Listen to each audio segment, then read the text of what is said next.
suatu hari Helmi ini mencekik Leti. Dan ketika mau dipisahkan oleh ibunya Leti, Helmi ini berani-beraninya memukul ibunya Leti guys, memukul ibu mertuanya sendiri.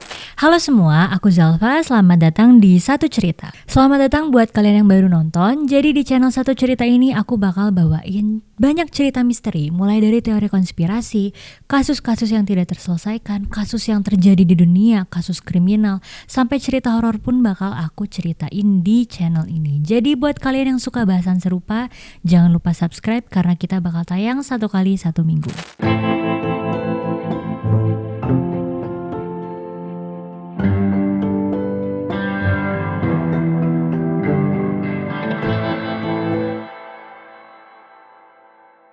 So, hari ini satu cerita apa yang bakal aku bawain? Sini aku ceritain. Tahun 2017 lalu ada satu kasus pembunuhan yang lumayan ramai banget di Indonesia. Kasus pembunuhan seorang dokter yang dibunuh oleh suaminya sendiri. Pembunuhannya ini dilakukan dengan cara penembakan 6 kali secara brutal guys. Ini adalah kasus pembunuhan Dr. Leti. Aku bakal berusaha ceritain selengkap-lengkapnya, serinci-rincinya supaya kita bisa tahu latar belakang dari kasus ini. Dr. Leti Sultri yang pada saat itu berusia 41 tahun adalah anak ketiga dari 5 bersaudara. Leti Sultri ini lahir di Bengkulu pada tanggal 25 Februari tahun 1971 dan beliau ini lulusan Universitas Yarsi jurusan kedokteran. Dan ketika pertengahan tahun 90-an, ketika dia udah lulus nih, dia menjadi dokter umum dan mengabdi di Bengkulu. Tapi karena semua keluarganya ada di Jakarta, akhirnya dia pindah ke Jakarta pada tahun 2004. Leti ini masih belum memiliki pasangan ketika usianya udah menginjak 40 tahun guys. Jadi Leti ini kepikiran nikah juga kayak kadang-kadang aja gitu. Tapi semua itu berubah ketika suatu hari dia lagi beristirahat nih. Dia beristirahat dari jam jaganya di satu klinik yang namanya Klinik Az-Zahra. Dia istirahat sambil scrolling Facebook dan ternyata dia mendapatkan sebuah pesan di Facebooknya dari seseorang. Isi pesannya adalah, "Halo dok, boleh kenalan?" Ternyata yang mengirimnya pesan di Facebook adalah seorang laki-laki bernama Rian Helmi. Leti langsung penasaran dong. Dia klik profilnya, dia lihatlah foto-foto dari Rian Helmi ini, dia lihat mutual-mutualnya, dan ternyata Leti juga di sana melihat ada tulisan pekerjaannya terpampang di profil Facebooknya. Ternyata Rian Helmi ini adalah seorang dokter juga. Akhirnya Leti baleslah pesannya Rian Helmi ini. Leti bales boleh dong gitu. Dan akhirnya mereka chattingan di Facebook selama beberapa waktu. Karena udah lumayan lama chatting, akhirnya Leti ini mengetahui bahwa panggilan akrab dari Rian Helmi ini adalah Helmi dan usianya 35 tahun. Perbedaan umurnya memang cukup jauh sama Leti karena Helmi ini lahir pada tahun 1976 di Pasuruan dan dia adalah seorang lulusan Universitas Trisakti jurusan kedokteran. Ternyata diketahui Helmi ini seneng banget main video game guys. Dan dia bermain Facebook kenalan sama orang baru adalah cara untuk mengurangi kecanduannya terhadap video game. Jadi Rian Helmi ini berkenalan dengan Leti supaya bisa mendapatkan suasana baru gitu, supaya dia bisa keluar dari kecanduannya bermain video game. Setelah mereka lama berkomunikasi lewat Facebook, akhirnya mereka memutuskan untuk bertemu secara langsung gitu. Dan ketika mereka mengobrol secara langsung, berinteraksi secara langsung, Leti dan Helmi ini merasa cocok guys, dan Leti berpikir bahwa ini adalah jalan Tuhan mengenai jodohnya. Beberapa bulan setelah seringnya pertemuan, pergerakan PDKT-nya Helmi ini bikin Leti bener-bener gak nyangka guys. Karena suatu hari ketika Helmi dan Leti ini baru pulang ngedate nih ceritanya, Helmi ini melamar Leti guys. Helmi bilang, "Kamu mau gak nikah sama aku?" Akhirnya Leti pun mengiyakan karena dia seneng banget kan. Akhirnya dia ngasih tahu ke semua keluarganya bahwa ada nih satu laki-laki yang mau serius menjalani jenjang pernikahan bersama dia. Dipilihlah tanggal cantik nih, 12 Desember 2012. Jadi kalau disingkatkan 12 nih. Dr. Leti Sultri dan Dr. Rian Helmi pun menikah. Dari pernikahannya ini, mereka ini banyak banget dapat pujian dari orang-orang karena mereka ini dianggap sebagai pasangan yang serasi karena sama-sama berlatar belakang dokter. Setelah menikah, akhirnya Leti dan Helmi ini tinggal di rumah ibunya Leti. Di pernikahannya Leti dan Helmi ini benar-benar membawa berkah gitu karena gak lama setelah pernikahannya, Dr. Helmi ini diterima untuk bekerja di sebuah klinik di Cawang. Tempat kerjanya Dr. Helmi dan Dr. Leti ini deket banget guys. Jadi mereka ini pergi dan pulang hampir setiap hari bersama. Setelah 2 tahun menikah, Leti dan Helmi ini ternyata mengalami masalah-masalah di pernikahannya guys. Bukan soal anak atau bukan soal uang, tapi Leti ini merasa bahwa ada sesuatu yang janggal gitu dari perlakuan suaminya, dari perilaku suaminya sehari-hari. Keanehannya itu bermula pada suatu hari ketika Leti sama Helmi ini baru pulang kerja guys. Mereka pulang kerja bareng kan. Nah terus Leti bilang nih ke Helmi, boleh gak kita menepi dulu nih, aku pengen beli bakso, aku lapar gitu. Tapi setelah diajak ngobrol dan diajak menepi beberapa kali, Helmi ini gak menggubris permintaannya Leti. Leti ini terus-terusan ngomong tapi gak digubris juga. Dan ketiga kalinya Leti memanggil Helmi, akhirnya Helmi menoleh guys dengan tatapan tajam. Helmi bilang ke Leti, aku gak mau, kamu tahu gak itu baksonya terbuat dari daging tikus giling. Leti merasa agak aneh di situ. Dari situ Leti akhirnya notice nih kalau misalkan perlakuan suaminya ini kadang berubah-ubah, suasana hatinya ini kadang berubah-ubah juga, yang bikin Leti kayak ada apa sih sebenarnya gitu. Helmi ini kadang suka ketakutan berlebihan guys, sampai berujung ke kekerasan fisik. Ternyata perilaku Helmi yang suka melakukan kekerasan terhadap istrinya itu tuh diketahui sama ibunya Leti dan kakak-kakaknya Leti. Tapi somehow Leti tetap mempertahankan hubungan pernikahannya dengan Helmi karena dia merasa bisa memperbaiki hubungan pernikahannya gitu. Tapi menurut aku ini suaminya yang sakit gitu. Pada Oktober 2015, Helmi ini suatu hari bilang ke istrinya kalau dia mau resign. Pas ditanya alasannya, kenapa kamu mau resign gitu, Leti nanya ke suaminya. Helmi bilang, aku gak mau jadi dokter lagi, Tuhan punya rencana yang lebih baik buat aku. Bener-bener aneh banget dan gak bisa ditebak gitu. Tiba-tiba resign, tiba-tiba teriak-teriak, tiba-tiba suasana hatinya berubah-ubah. Di situ Leti bener-bener kepikiran gitu karena suaminya gak punya pekerjaan. Dan setelah resign itu Helmi lebih banyak menghabiskan waktunya di rumah untuk main handphone dan nonton TV. Pokoknya melakukan hal-hal yang gak penting gitu. Sampai buat kebutuhan sehari-hari pun ya Helmi kan gak punya uang, jadi dia minta sehari-harinya minta uang ke Leti, ke istrinya. Kakak-kakaknya Leti ini bilang ke Leti, udah kamu ceraiin aja suami kamu udah dapat kekerasan fisik dan gak dinafkahin juga gitu, mau apa lagi yang dipertahankan gitu kan. Tapi Leti ini tetap bersikukuh, dia mau mempertahankan pernikahannya.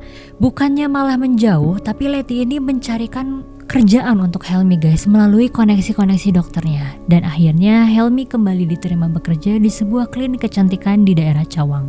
Dengan dicarikannya pekerjaan gitu ya, Leti mengira bahwa Helmi ini bisa kembali stable emosinya, bisa kembali menjalani kehidupan seperti biasanya karena dia bersosialisasi dengan banyak orang. Tapi kenyataannya Helmi ini gak kunjung membaik guys, perilakunya masih tambah buruk.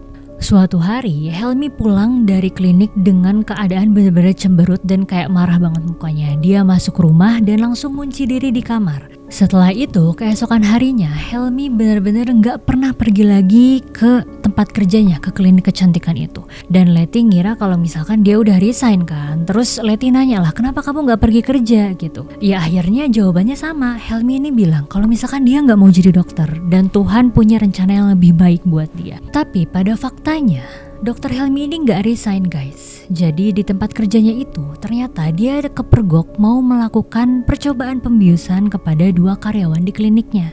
Dan rencananya itu ketika dia sudah membius dia melakukan pelecehan seksual gitu. Tapi upaya biusnya itu gagal guys. Dan 2 karyawan kliniknya itu langsung melaporkan kejadian itu ke yang punya klinik. Dan pada saat itu juga Dokter Helmi dipecat oleh yang punya klinik.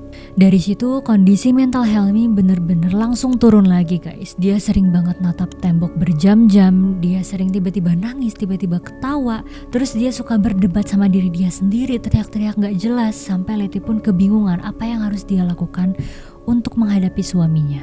Dari penurunan kesehatan mentalnya itu, Helmi juga semakin sering melakukan kekerasan guys. Suatu hari Helmi ini mencekik Leti, dan ketika mau dipisahkan oleh ibunya Leti, Helmi ini berani-beraninya memukul ibunya Leti guys, memukul ibu mertuanya sendiri. Yang ada di pikiran aku saat itu, ketika Helmi memukul ibunya Leti, Leti mungkin akan langsung mengajukan perceraian gitu ya, atau meninggalkan suaminya. Tapi enggak guys, Leti memilih untuk menjauh dari ibunya. Dia milih untuk pindah ke kontrakan di daerah Cawang bersama Helmi suaminya. Ketika mereka udah pindah ke kontrakan, ternyata kehidupannya masih gitu-gitu aja guys. Masih sering berantem, masih sering menerima kekerasan.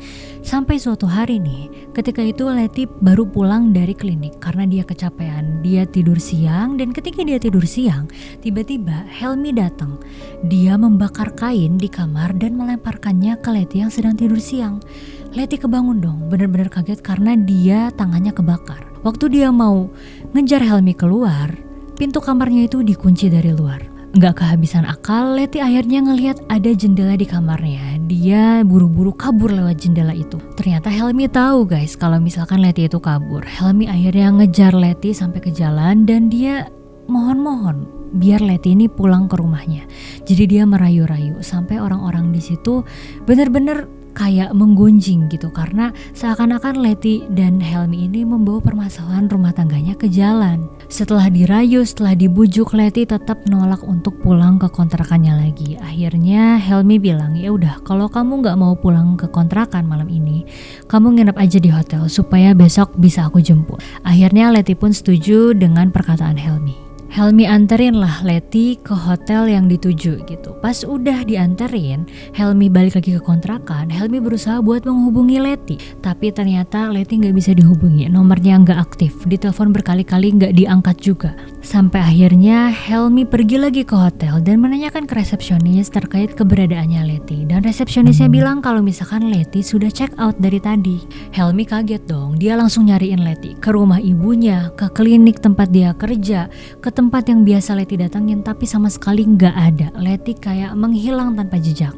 Ternyata Letty ini nggak pengen keberadaannya ditemukan oleh Helmi. Jadi dia ganti nomor handphone dan dia kabur untuk sementara waktu ke rumah kakak pertamanya di Inggris. Di akhir Juli tahun 2017, akhirnya surat perceraian sampailah ke tangan Helmi. Helmi kaget dong, kayak kenapa sih Letty ini nggak mau menemui aku dan tiba-tiba surat cerai udah sampai aja di tangannya. Akhirnya Helmi mencari Letty ke tempat dia bekerja. Pada tanggal 9 November tahun 2017, Helmi pergi ke klinik Az-Zahra ke tempat dokter Letty praktek menggunakan ojek online. Dan ketika Helmi masuk ke klinik, salah satu petugas klinik itu udah notice guys kalau itu adalah suaminya dokter Letty. Petugasnya ini langsung bilang ke dokter Letty, "Dok, itu suaminya datang," gitu. Karena kan petugasnya itu mungkin tahu ya permasalahan dokter Letty dan suaminya itu. Jadi mereka sama-sama kaget gitu ketika tahu Helmi nyamperin dokter Letty ke klinik. Pas dikasih tahu sama petugas klinik, Letty kaget dong. Terus Letty bilang, serius gitu. Akhirnya dengan keberanian yang dia punya, Letty ini menemui suaminya di meja pendaftaran. Helmi ini bilang lah ke Letty, "Ayo aku mau ngomong sama kamu," gitu, sambil narik Letty ke ruang praktek. Terus Letty bilang lah, aku nggak mau karena ini bukan tempat yang tepat, bukan waktu yang tepat untuk membahas hal ini." Letty bilang kayak gitu. Karena merasa mendapat perlawanan dari Letty, ini emosi guys. Terus dia mengeluarkan pistol dari kantongnya. Ngelihat hal itu, Letty bener-bener panik banget karena dia takut kan. Pada akhirnya dia langsung kabur ke ruang kasir untuk menyelamatkan diri. Di situ suasananya benar-benar tegang banget. Semua orang yang ada di sana, petugas, pasien, benar-benar nahan takut dan nahan teriak. Karena keadaan Helmi itu benar-benar kayak orang kesetanan guys. Dia megang-megang pistol sambil matanya itu membelalak seakan-akan penuh emosi. Ngelihat dokter Letty kabur ke ruang kasir, Helmi ini berusaha buat mendobrak pintu ruang kasir. Pintunya ini terbuat dari besi dan Helmi ini nendang-nendang guys, tapi nggak berhasil dibuka. Terus tiba-tiba Helmi melihatlah kalau di ruangan kasir itu ada jendela kasir, tempat biasa pasien melakukan transaksi gitu. Helmi akhirnya menodongkan pistol lewat jendela kasir itu dan dia melayangkan tembakan ke arah Letty. Tembakan pertama kena di perutnya Letty dan 2 tembakan susulan kena dadanya Letty. Helmi ini nyasar juga nih petugas klinik yang ada di sana. Dia berusaha menodongkan pistolnya ke petugas klinik, tapi tetap aja dia mengeluarkan 3 tembakan dan yang ditembak adalah Letty. Tapi 3 tembakan itu langsung menyasar ke dada dan dahinya Letty. Akhirnya semua yang ada di situ panik dong dan berhamburan keluar. Pasien, petugas semuanya berlarian keluar. Sampai Helmi pun ikut lari keluar guys. Dia kayak seakan-akan kayak korban gitu. Dia ikut lari keluar dan dia nyamperin lagi driver ojek online yang tadi bawa dia ke sini. Dia langsung naik dan bilang, "Pak, ayo cepat kita harus pergi ke kantor polisi." Driver ojek online-nya langsung tancap gas ke Polda Metro Jaya dan sesampainya di sana, Helmi ini minta driver ojek online-nya untuk ikut masuk ke kantor polisian. Tapi driver ojek online-nya merasa ada sesuatu yang janggal nih, jadi dia menolak dengan halus dan pada akhirnya Helmi membayar ongkos ojek online-nya dan drivernya pun pergi. Helmi ini datang ke kantor polisi dengan perasaan gugup gitu, terus dia tuh gelagatnya kayak orang hilang, kayak orang kebingungan. Terus ditanyalah sama petugas yang jaga di sana. Ada yang bisa dibantu pak? Pas ditanya kayak gitu sama kepolisian, Helmi langsung menyerahkan kantongnya yang isinya senjata api. Polisi di situ benar-benar kaget dan Helmi bilang, aku baru saja membunuh istriku. Meskipun kaget, polisi di sana benar-benar harus tenang guys, karena polisinya udah notice kalau misalkan agak lain nih si Helmi ini. Akhirnya polisinya bilang, oh gitu ya pak, yaudah yuk kita ngopi-ngopi sambil ceritain apa yang sebenarnya terjadi. Selama interogasi, Helmi ini emosinya benar-benar gak stabil guys. Dia bisa tiba-tiba teriak, bisa tiba-tiba nangis, terus dia bisa tiba-tiba teriak kalau dia ngelihat setan merah. Terus dia suka tiba-tiba ngaku kalau dia membunuh istrinya. Pokoknya keadaan mentalnya di situ benar-benar gak stabil lah, sampai polisi juga agak kewalahan untuk menginterogasinya. Akhirnya jenazah Dr. Letty ini diotopsi dan hasilnya ada 6 tembakan yang bersarang di tubuhnya.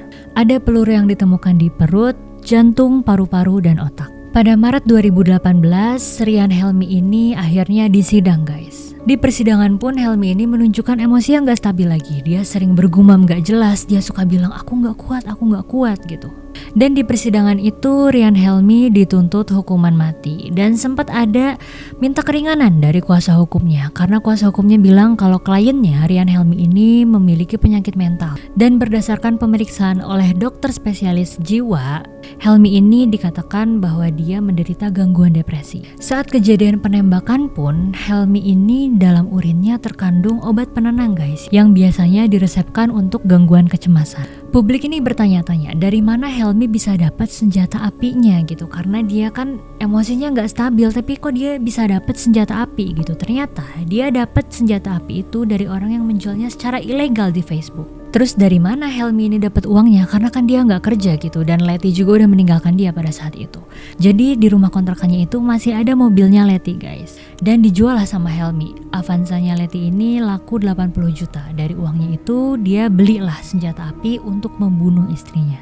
7 Agustus 2018, hakim menyatakan bahwa Helmi terbukti bersalah atas kematian istrinya dan dia dipenjara seumur hidup. Dia ditahan di Rutan Cipinang dan dia menghabiskan sisa usianya di sana. So, gimana guys menurut kalian soal kasus pembunuhan Dr. Letty yang dilakukan oleh suaminya sendiri ini? Menurut aku benar-benar miris sih, karena kan seorang Dr. Helmi gitu ya, yang dia itu kayaknya memerlukan penanganan untuk kesehatan mentalnya tapi gak ditangani secara langsung, jadi berujung ke kejadian yang gak diinginkan. Dan dari keluarganya Dr. Letty juga banyak yang protes kalau misalkan hukumannya itu benar-benar gak setimpal guys. Tapi ya hukum sudah berjalan dan yang diterimanya adalah seperti itu. Kalian ada yang sempat ngikutin kasus ini juga gak waktu tahun 2017? Kalau misalkan ada detail yang miss, boleh banget kalian tulis di kolom komentar di bawah. Kalian tulis juga di kolom komentar di bawah cerita atau hal apa lagi yang harus aku bahas. Kalau gitu terima kasih banyak buat yang udah nonton. Mohon maaf kalau ada salah-salah kata. Aku Zalfa, sampai jumpa di satu cerita berikutnya. Dadah.